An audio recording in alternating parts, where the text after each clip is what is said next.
Order. Before I call the honourable member for Cunningham, I remind the House that this is the honourable member's first speech, and I ask the House to extend to him the usual courtesies. The honourable member for Cunningham. Thank you, Mr Deputy Speaker. Mr Deputy Speaker, it is an honour and a privilege to stand before you as the first Greens member of this House and representative of the people of Cunningham.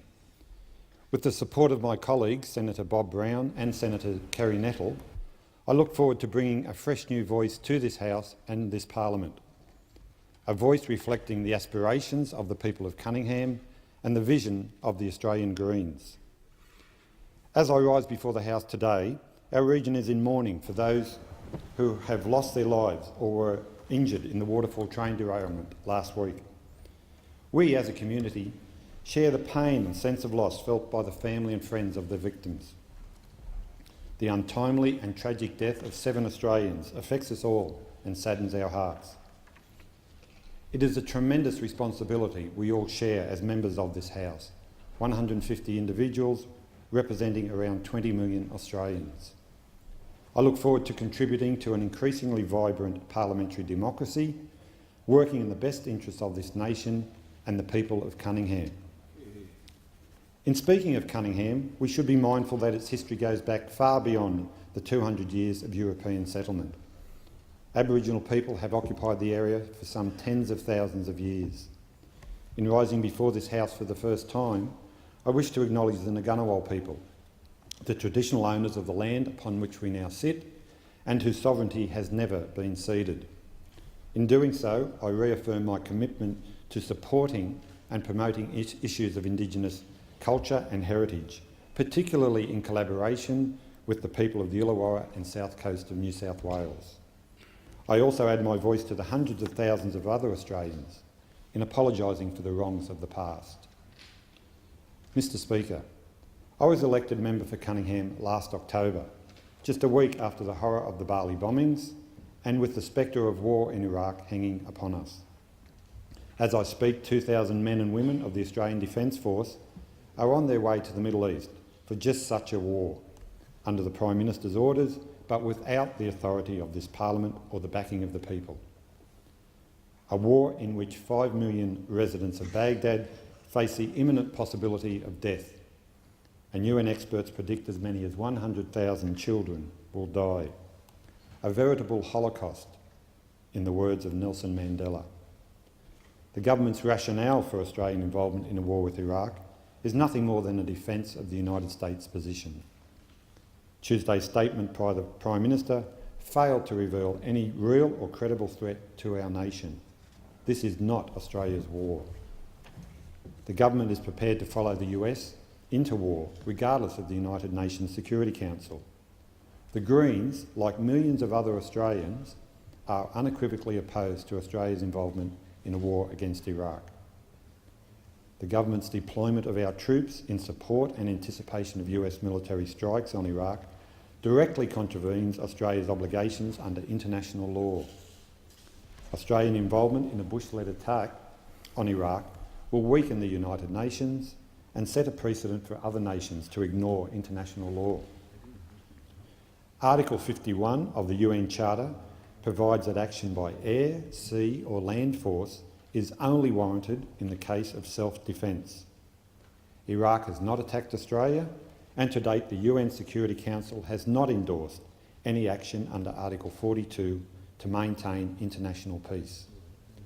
The distinguished Australian statesman and former Labor Foreign Minister, Doc Evatt, who played such a key role in establishing the United Nations, must be turning in his grave to see this government so blatantly flouting the Charter and the subsequent equivocation of his own party. As he told this House on the 13th of March 1946, the United Nations exists to help realise the twin objectives of freedom from fear of aggression and freedom from want. Australia shall continue steadfastly and courageously to play our part in this organisation, on which must rest most of the hopes of men of goodwill throughout the world. We now risk entering into a long, drawn-out, unjust and unwinnable war. ASIO and the CIA have both warned that we face the heightened threat of terrorist attack. It does not have to be this way. As brutal a dictator as he is, Saddam Hussein has been and can continue to be contained with action short of war. A massive attack on the 27 million Iraqi people is an affront to our humanity, and like so many Australians everywhere, the people of Cunningham do not support such a war. On Saturday I will join many of them at a rally in Wollongong to protest against the war. Peace and diplomacy must prevail. Whilst war is the most immediate threat facing this nation, it is far from our only challenge. Mr Speaker, globalisation and 2 decades of Canberra's obsession with economic rationalism has had a profound effect upon the people of Cunningham. 20,000 jobs were lost in the region in the 80s and early 90s. As a result, we have one of the highest unemployment rates in the nation, 10.6% in December 2002. Our youth unemployment figure is even worse, at around 21%. It too is one of the country's highest. Youth unemployment can only be addressed through the creation of real, long-term, sustainable jobs, not political window dressing such as work for the dole, nor policies which seek only to punish the unemployed for the sake of gaining votes. When I left school in the mid-70s, I was able to find work in the Port Kembla Steelworks, down the Westcliff coal mine and in the Thurl brickworks. My father worked alongside me making bricks. My sister and my wife both worked in a local clothing factory. My mother was a domestic in a local hospital. Employment was readily available and available locally. We must create new jobs and provide people with confidence and skills through enhanced educational and training opportunities. A properly funded, freely available TAFE and university system is a mandatory requirement for the long-term well-being of this nation. Long-term sustainable jobs in a healthy, safe environment. That is what the people of Cunningham expect. That is what they deserve. We must build on initiatives like the National Centre for Appropriate Technology, which is working with other firms in my electorate on cutting-edge wave power generation of electricity.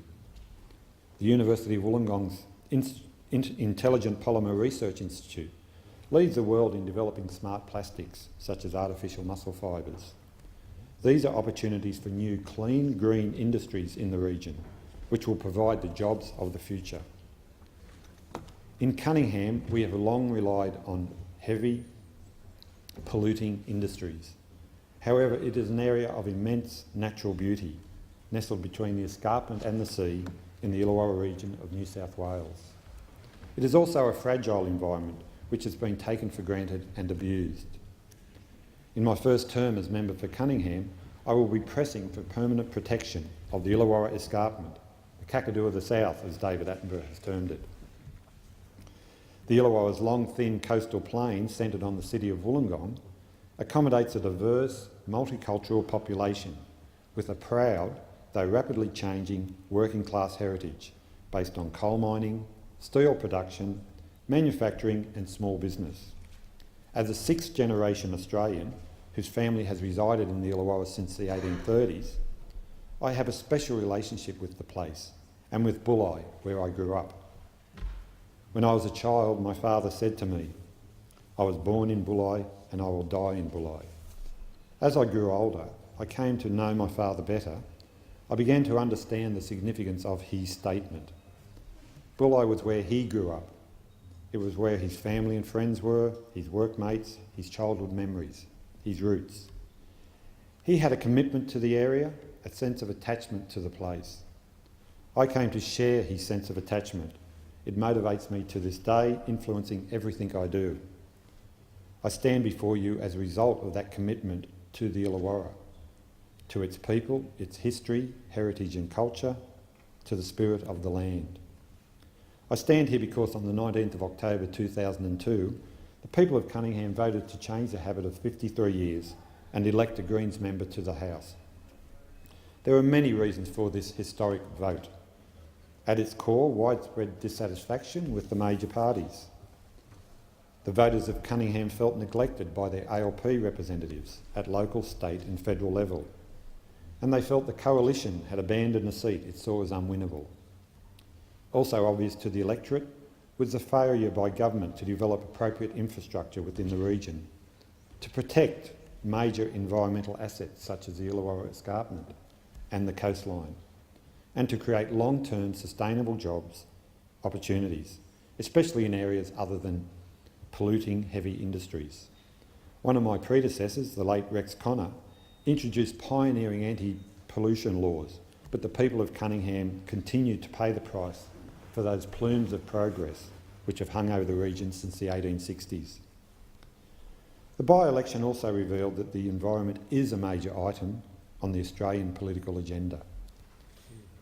In Cunningham, our quality of life is threatened by inappropriate, unsustainable development, spurred on by vested interests, seeking to generate profit while having no commitment to the local community. We cannot continue to allow inappropriate developments to destroy our cultural and environmental heritage. A good example is the Sandon Point residential development on the foreshore at Bulli. Like the historic battle some 20 years ago to save the Franklin River, Sandon Point epitomises a current widespread concern about environmentally destructive development. In this instance, the push to generate millions of dollars worth of shareholder profit has resulted in the destruction of nationally significant and ancient Aboriginal and European heritage sites. It has resulted in the loss of sensitive wetland environments. It has resulted in the loss of open space and the green corridors which are so vital to the health and well-being of urban communities. It has also meant that employment-generating lands are being sterilised, replaced by housing estates. This development, mirrored in localities across the country, has given rise to a spirited and inspirational defence by the local community. It saw the formation 2 years ago of the Karaji Aboriginal Tent Embassy and of a community picket line. Both continue to actively defend Sandon Point's environmental and cultural heritage values because local politicians and government instrumentalities have failed to do so. The development has resulted in numerous and ongoing court battles, in the arrest of protesting local families, and disillusionment in the community at the manner in which we are ignored by vested interest and governments at all levels. It has resulted in part in the election of a Greens member to this House. The lesson of Sandon Point is we live in times of increasing change and people are becoming more active in fighting for environmental and social justice issues. It is heartening to know that, in the face of change and threats to all we traditionally hold dear, ordinary Australians are making a difference. They make a difference by their active involvement in the local community.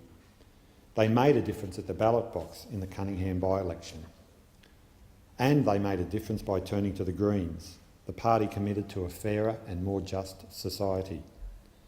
The Greens' policies are built on 4 core principles: environmental sustainability, peace and non-violence, social and economic justice, and grassroots democracy. The Greens offer a new way of doing politics. We seek to empower individuals and the community, and government is afraid of this. We seek to uphold the democratic ideal and support organisations and individuals who work for the good of their community and the world at large. Whilst our democracy is strong, it is under increasing threat from globalisation and the power of profit to override the public good. Government must have as a priority the welfare of the people. Its primary role is to take care of its citizens. But government at all levels in Australia has lost its way. So-called sound economic management has come at the expense of the quality of life and well-being of ordinary Australians, and especially of those who most need help and support. As a party of compassion, the Greens seek to address the inequity by closing the widening gap between the haves and the have-nots. Economic rationalism has seen our services run down, public utilities sold off, and our children's futures mortgaged to the free market. Medicare is being financially strangled and bulk billing is disappearing. Telstra is being sold off. Money is being taken out of public education, and the cost of education is becoming a real burden on families. We are tired of being told that there are no alternatives. Unless elected representatives reflect and carry out the will of the people, they will be thrown on the scrap heap. It happened in Cunningham, where dissatisfaction with government and bureaucracy changed the political landscape. The Greens' success in Cunningham was due to numerous political, social and demographic factors. It was also due to the hard work of many people, and some of them are here today in the gallery. I must thank my wife Jeanette, my sons Kyle and Andrew, and my family of friends for their hard work, encouragement and support. I thank those many tireless workers in the Greens throughout Australia who have toiled selflessly over many years for the party with the best interests of this nation at heart. And I thank the electors of Cunningham for the opportunity to be their voice in this House.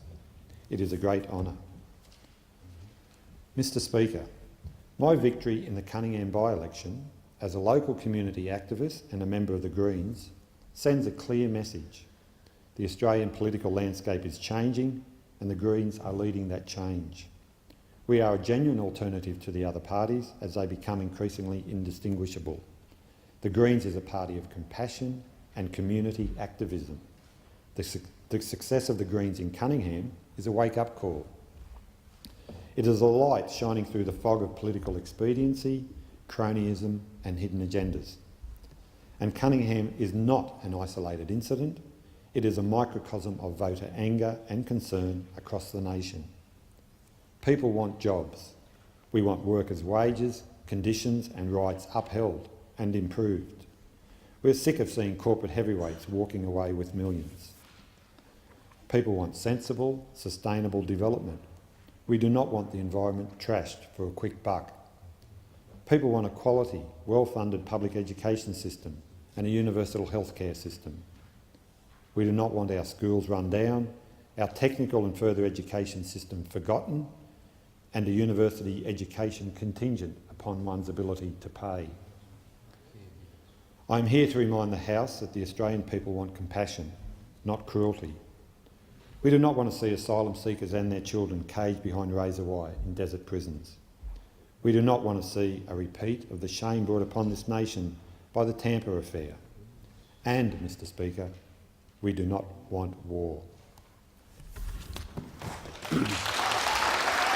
Order. The Clerk. Government business order of the day number 1, resumption of debate on the motion to take note of the Prime Minister's statement on Iraq. I call the order.